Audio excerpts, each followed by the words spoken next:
abantu benshi batekereza ko abakatolike bakora ibirori bidashyushye cyane ariko kuri ubu ngubu Choeur yabitweretse ko bishoboka. So thank you so much for everything.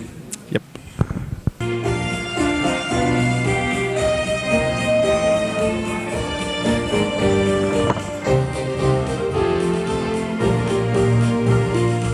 Emmy Pro ndaho meze neza. Urabona bimeze bite muri ndi mu gitaramo cya Choeur International Ensemble Instrumental.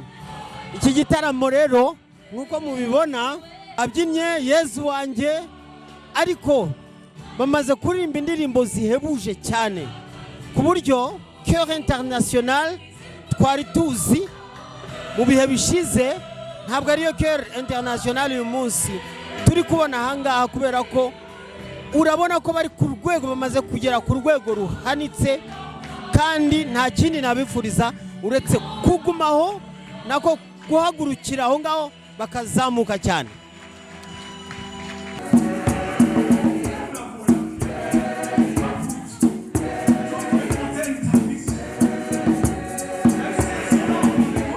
Emmy, ibintu tubonye hano rwose uno mugoroba ntako bisa.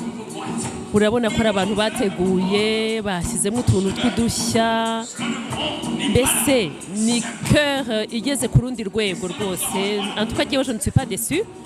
Babonye kabiri nikurikirana, ubwa nyuma nababonye muri ya festival bakoze bushize mu kwezi kwa gatatu. Kuva kiriya gihe n'ubu urabona ko hari ikintu kabisa kiyongereye. En tout cas, c'était un très très bon concert. Cyo twabifuriza no komeza gutera imbere, hanyuma tunabashyigikire.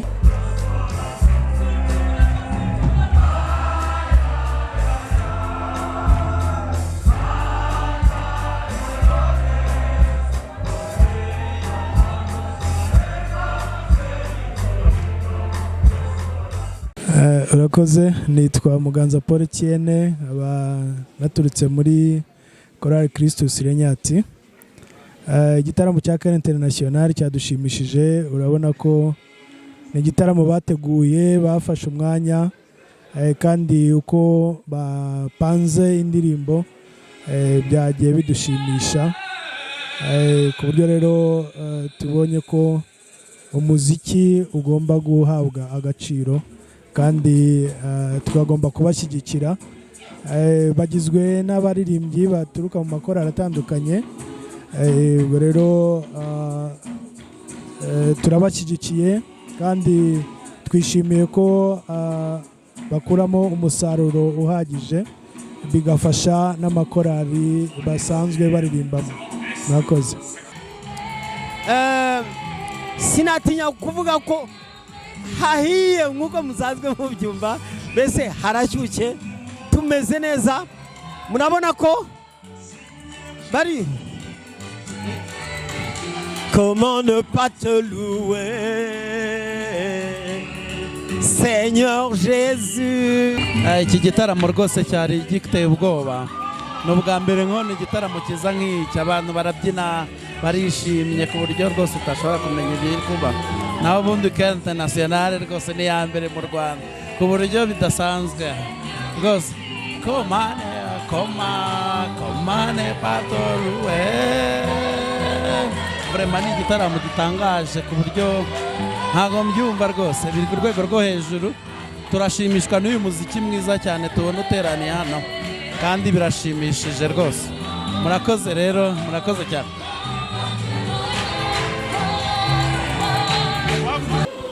Amakuru Yves.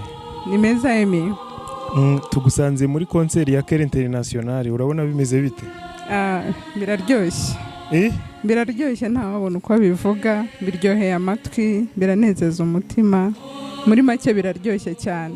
Niki cyakuryoheye kurusha ibindi? Naryohewe n'amajwi meza cyane. Byaruhuye umutima cyane, byawunejeje. Naryohewe no kubona abantu benshi baje kubashyigikira, kandi nanjye ubwanjye nejejwe no kuba ndi hano. Ikindi cyanryoheye kurushaho nuko higanjemo indi groupe nkunda cyane yitwa The Five Bright Singers. Meze neza Emmy? Ni amahoro. Ya twabukereye wayibonye. Tumaze igihe kirekire twitegura abona umusaruro nguyu. Ya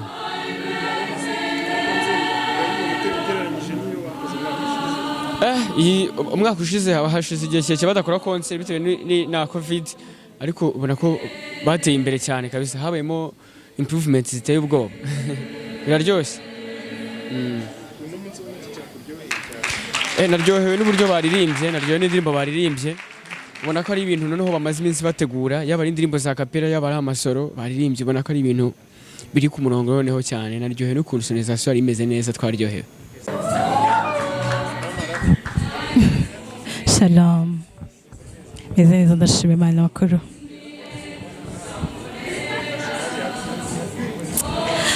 This is something ikindi kintu abantu batazongera kubona ikindi gihe, ni ikintu batigeze kubona mbere kandi sinibaza ko bazongera no kukibona, kuko Choeur International iduhaye concert nziza donc kuvuga ngo ni nziza ndumva ari understatement, ari nziza cyane birakabije.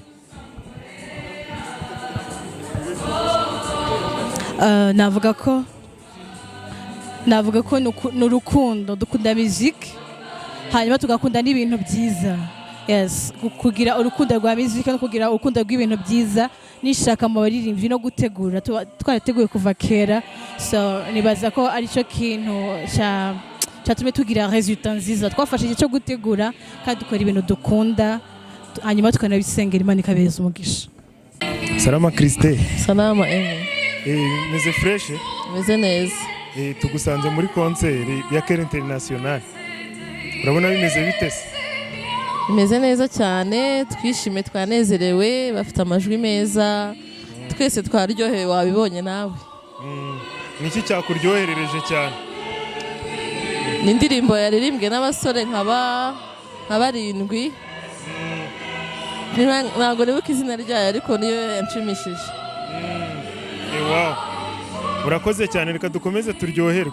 Bampereye Brenda nawe nkamubaza ukuntu bimeze.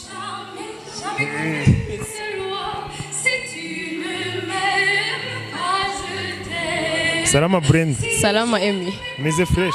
Meze bon. Ko wishimye cyane se? Yego, nta cyatuma umuntu atishima. Niki kigushimishije muri aka kanya? Nashimishijwe n'iyi concert. Ni nziza byatari. Ni nziza. Ejo bundi hari indi nagusanzemo, uzigereranyije urabona wabigereranya gute? Mana yanjye, iyi ngiyi irarenze, mu ijambo rimwe iyi irarenze. Irarenze? Yego. Ngo yandi ubwo ntabwo yari irenze. Yari irenze ariko hari ukurenga buzamuka nyine. Kadukomeze dukurikire. Wampereye Aimable nawe nkamuganiriza. Salama Aimable. Salama. Umeze fresh? Iyo hana meze neza kabisa. Concert urayibona utese? Concert imeze neza, igeze aho bishyushye. Biraryoshye kabisa. Gute se bisobanure nyine? Turirimbo twiza, amajwi meza, byose bimeze neza. Byose na sonorisation. Sonorisation, dukora sonorisation, ngira ngo wabyumvishe ko nta kibazo kirimo, nta makaraza. Kandi mfite amakuru ko sonorisation ari wowe uri kuyikora. Ni njye mbyihishe inyuma. Wabigenje ute kugira ngo bibe biryoshye gutya? Ibintu byose bisaba kuba ubizi kandi ufiteho ubumenyi. Ibintu bya sonorisation bimaze n'igihe kinini, nzi icyo bisaba kugira ngo sonorisation ivuge neza. Ibyo byose mbona bishyize hamwe nuko ukumva amajwi meza. Murakoze cyane Aimable. Murakoze cyane Emmy Pro. Nitwa Padiri Kariopi, nubwa mbere nje muri concert. Nishimiye kuba muri concert n'abaririmbyi nk'aba turi kumwe, kandi nejejwe no kuba turi kumwe, bindi ku mutima. Murakoze. Salam. Fresh, nawe urabibona? Concert ndabona hahiye umuntu wasibye rwose yahumbye cyane. Byadutwaye imbaraga nyinshi cyane nk'uko ubibona, abantu bishimye cyane, public yishimye cyane, abaririmbyi urabona ko ntako batagize. Ibintu byadutwaye umwanya mwinshi cyane, byadutwaye imbaraga nyinshi cyane, nibyo urabona resultat nziza cyane. Kubera iki? Byadutwaye imbaraga nyinshi cyane kugira ngo bashe kuboneka cyane. hari abayobozi bo muri RDB, hari minisita ushinzwe ibidukikije, hari igisonga cya karidinari cyoherejwe intumwa ye, hari n'abapadiri, hari n'abandi no mu zindi nzego zitandukanye za leta bari aha ngaha. Bazi kuririmba, baturirimba indirimbo zikomeye z'ubwoko bwose, ibice byari bitandukanye byose ari byiza, nyine twanyuzwe. Iki gitaramo ni igitaramo cyiza cyane, hanjye ubwanjye nk'umuririmbyi wa Choeur International cyanshimishije. Ikindi kintu cyanshimishije ni abantu babashije kuhagera, kandi comment tumaze kubona kugeza ubu ngubu zivuga ko igitaramo cyari kimeze neza cyane. Hari honorable, abantu bafite abanyacyubahiro bagiye batandukanye, niyo mpamvu twishimiye ko uyu munsi iki gitaramo kigenze neza cyane.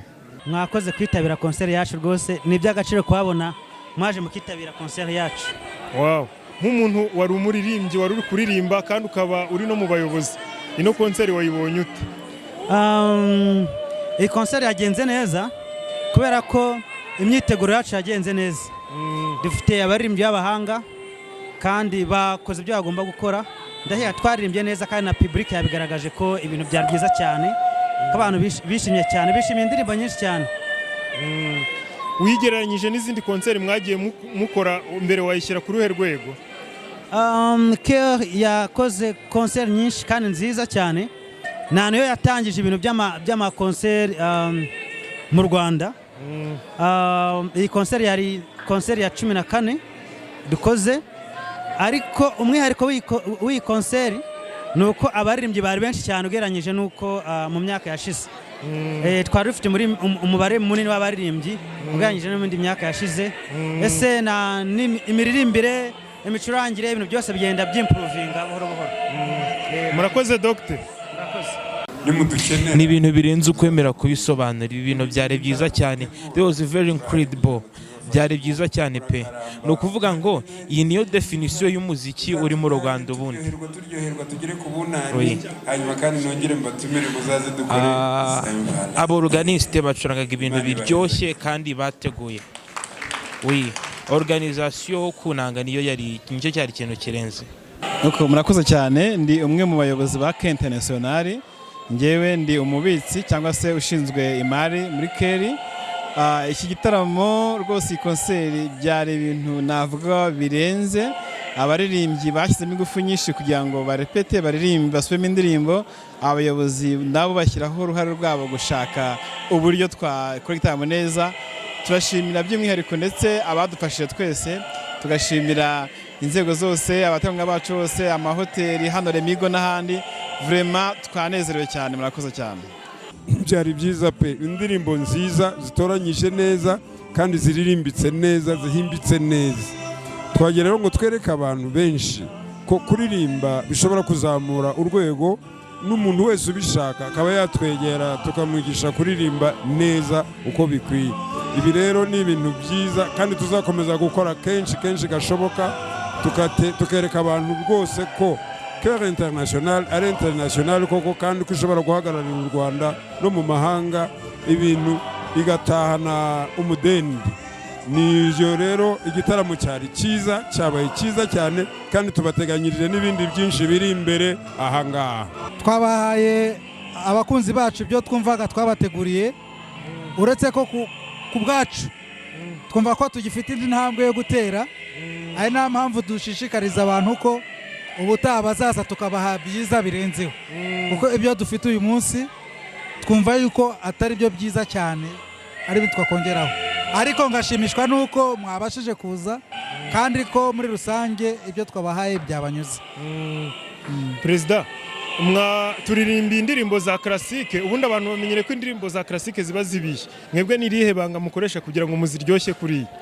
Nta rindi banga kuziryoshya, ni ukuzikora uko zanditswe, ni ukuzikora nk'uko bene babikoze, kandi tugakora imyitozo ihoraho, imyitozo myinshi ihagije, noneho abantu bakazimenya neza. Wow, nanjye ngiye kuza muri Keri kuko naryohewe cyane. Karibu cyane, uri wacu ndetse. Ni nk'ibiki muduhishiye, mwari mutubwiye ko ibyiza biri imbere, ni mwatufunguriraho ku byo muduhishiye mu minsi iri imbere? Mu minsi iri imbere rero turateganya ibitaramo bitandukanye, ariko ikihutirwa n'ikizaba mu kwezi kwa kabiri, ku munsi mukuru w'abakundana, igitaramo twise cya Saint Valentin. Hanyuma icyo tuzakurikizaho ikizaba mu bihe bya Pasika. Hanyuma mu mpeshyi naho tukazakora igitaramo cy'umuganura, ni igitaramo kizaba kibanda ku ndirimbo z'umuco gakondo nyarwanda. Wow. Dushonje duhishiwe cyane. Murakoze cyane Perezida. Murakoze namwe.